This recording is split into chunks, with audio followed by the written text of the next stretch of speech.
Hello again, mates. Today we have another 2 stories. These are from the subreddit relationships. One deals with a woman who regrets having a threesome with her BF and her friend. The other has to do with a woman dealing with a man-child. Don't forget to like and subscribe. Let's get this started. This story is titled, I, 23 female, regret a threesome with my partner, 28 male, and a friend, 25 female. 7 months ago my boyfriend and I had a drunken threesome with another girl, an old friend of mine. I've known both of them for 10 plus years and they've briefly met before. I am not super close with this girl anymore, we were just crashing at her and her boyfriend's place for the night. We were drinking all evening, and she's a pretty messy drunk. She at one point was even talking about how she didn't like my boyfriend when she first met him 10 years ago. Eventually, she started kissing me on the couch and we all ended up in the bedroom. I think I was into the idea of fricking in front of her or all of us fooling around, but I felt left hanging as my boyfriend immediately went down on her and they started having relations. I felt so grossed out I left the room while they had relations and went and got another drink. I don't remember a ton, I did come back and join but left again at some point. Eventually I remember my boyfriend actually reaching out and saying, "Where is Anon? I want Anon," and I felt some relief. It ended with us fricking in front of her and she went to sleep crying after trying to cuddle with us. It was really weird. The day after, he told me it was mostly us fooling around in front of her and I told him that wasn't really how I remembered it.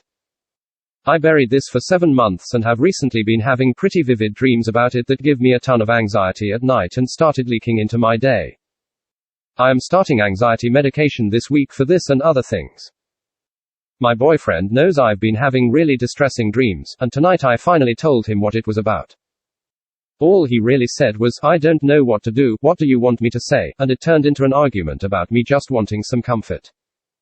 Editor ad, after a couple hours of ruminating on this, my history with this girl is sort of a mess. She has always idolized me, been jealous of me and other women in my life, especially if I was sleeping with them. And my partner is someone I really liked as a teenager who came up pretty often when her and I were closer then. She is absolutely someone who sees relations as a social status thing and always has been this way. Part of me truly believes she pushed really hard to sleep with my boyfriend because of this. Comment 1.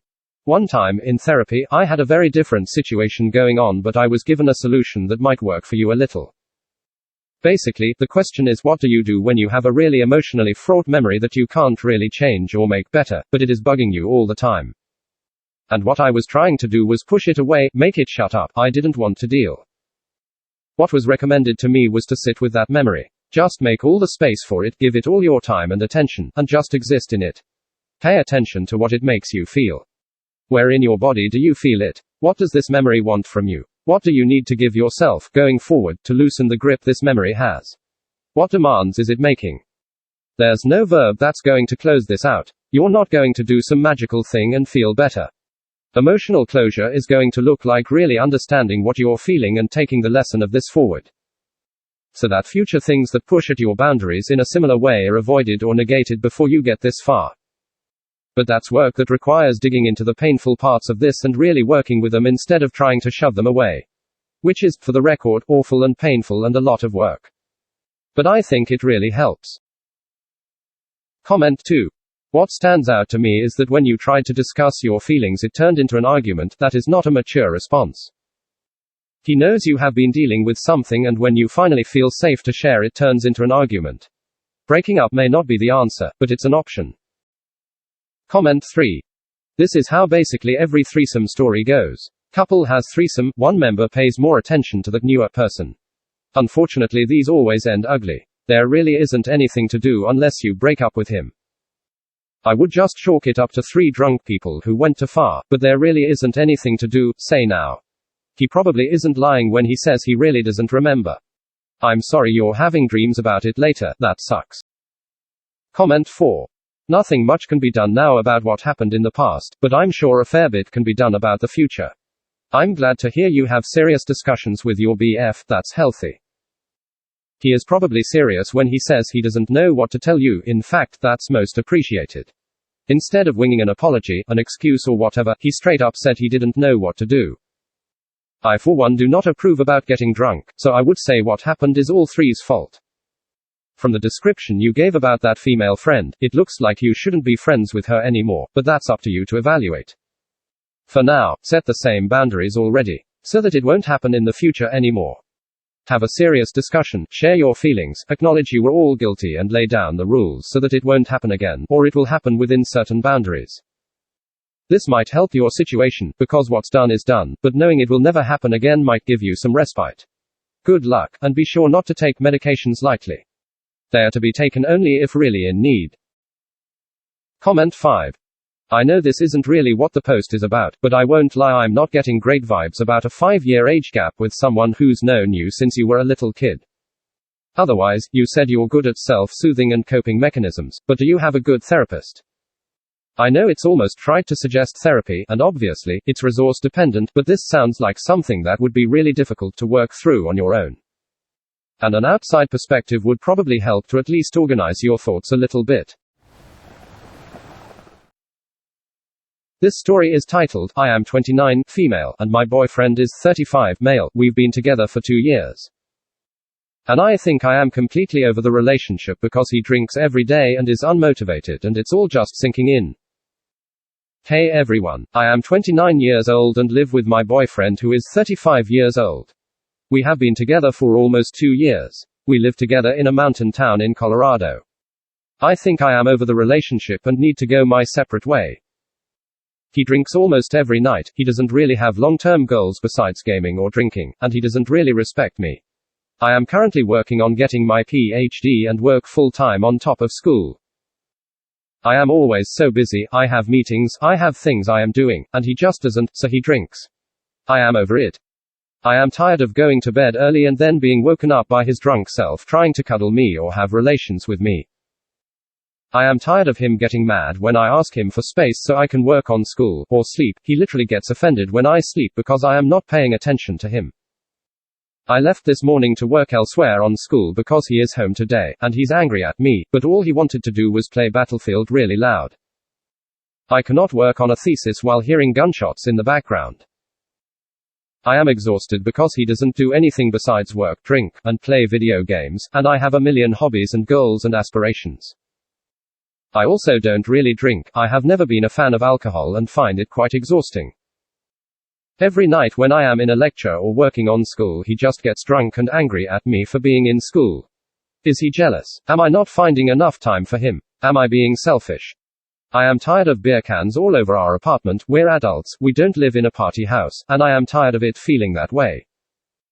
I know he is depressed. I have tried to encourage him to try hobbies, try new things, explore interests that he has, etc. But he hasn't in almost 2 years, and to a certain point, that's not my fault or problem. And I am tired. I feel like I am carrying the relationship. I feel like I am the only one who contributes or has goals and wants a great life, and I feel like he is holding me back. I have tried to talk to him about this, but he just gets loud, angry, and leaves. He avoids this conversation at all costs, which brings me back to the depression piece. At what point do you sacrifice yourself for someone who doesn't want to change? Should I give up? I really care about him and we've had a lot of fun, but I am just exhausted. How can I talk to him about this in a better way that doesn't offend him? I know he needs help, but he doesn't seem to even want it. I do love him, and I wish he would change, but is that even fair for me to wish?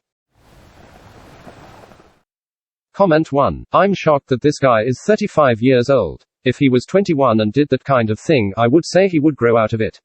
At 35, he's not going to grow out of it. I'm not sure what the attraction was to the guy in the first place.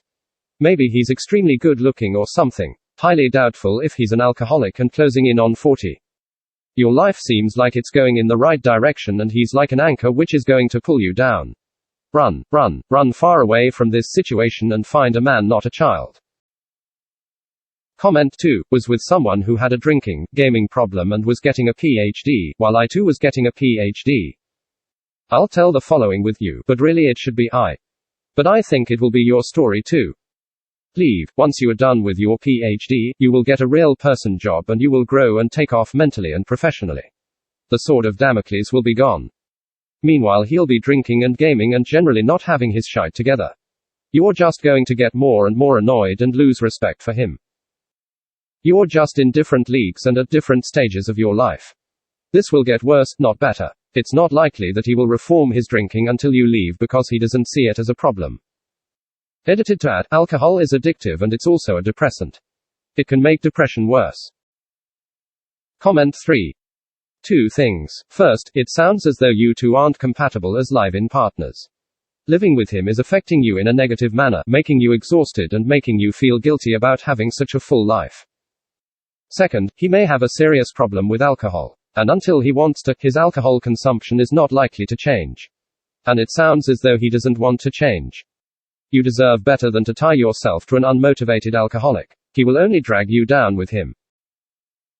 Comment 4. Get out. Men like this never change. You'll continue to become more successful while he only drags you down. It took me a while to come to that realization myself, but it was so worth leaving. You have a bright future ahead of you. Let yourself to go free to shine. Comment 5. Preface, I haven't read all of this. Edit after reading more, insist he see someone. And do some net searching for yourself to get advice for how you can help him through depression. Group therapy could be an option, as that might help motivate him to go if you're there with supporting him. You need to do what's right for you. If you're truly over the relationship and don't value him or your time, life together, then it's time to end it. But, as you mentioned in your TLDR, it sounds a lot like he's struggling with depression. If you do still care for him and your life together, even though you're busy, there are things you can and should do to help him through it. Make sure he's seeing a therapist, study up on depression and things family members can do to help. My parents divorced for exactly this reason. Mom didn't know what depression was and couldn't continue respecting and caring for a third child, my dad. Had she known it was a chemical issue in Dad's brain, and not a choice or a laziness on his part, I may still have a dad. Thank you so very much for listening. Please check out my other videos and like and subscribe.